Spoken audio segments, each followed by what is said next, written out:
বিগত কয়েক সপ্তাহ ধরে দেশের মুদ্রাবাজারে মার্কিন ডলার স্থিতিশীল অবস্থায় আছে, যার ধারাবাহিকতায় আজ বৃহস্পতিবারও এই মুদ্রাটির বিনিময় হার অপরিবর্তিত রয়েছে। ডলার বিক্রি হচ্ছে 122 টাকায়। প্রধান মুদ্রাগুলোর মধ্যে বুধবারের তুলনায় বৃহস্পতিবার কমেছে ইউরো, সিঙ্গাপুরি ডলার ও চীনের ইউয়ানের দর। এর মধ্যে ইউরো বিক্রি হচ্ছে 132 টাকা 80 পয়সায়, সিঙ্গাপুরি ডলার 91 টাকা 48 পয়সায় এবং ইউয়ান 16 টাকা 88 পয়সায়।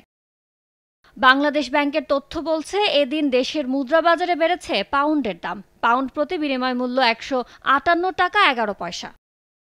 আর বুধবারের তুলনায় বৃহস্পতিবার অপরিবর্তিত আছে ভারতীয় রুপি ও জাপানি ইয়েনের দর। মুদ্রাবাজারে রুপির দর 1 টাকা 39 পয়সা আর ইয়েনের দর 82 পয়সা। কেন্দ্রীয় ব্যাংক প্রকাশিত বৈদেশিক মুদ্রার দামের চেয়ে কিছুটা বেশি দরে খোলা বাজারে বিক্রি হয়। ইয়ানুর শিফাত, সময় সংবাদ, ঢাকা।